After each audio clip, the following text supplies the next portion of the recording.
Welcome to Pindar Poetry. We hope you learned something new. You begin by confirming connectivity because network time needs data or a carrier signal.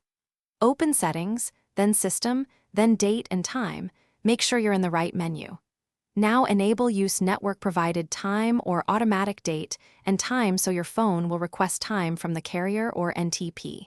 You do this first to let Android override any manual offsets. Once done, leave the screen for a moment so the system can query the network and apply the correct timestamp. If the automatic option doesn't update, toggle it off and then on to force a new network query.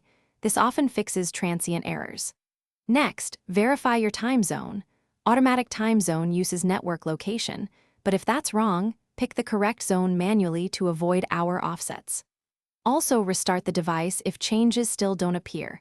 Restarts clear service caches and prompt fresh NTP or carrier requests. You do all this to ensure both the timestamp and zone align with network source. To finish, confirm the clock displays correctly across apps and notifications.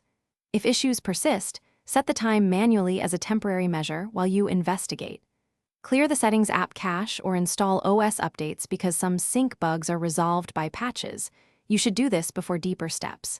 If the network refuses to supply time, contact your carrier or install a reputable NTP app that queries public servers.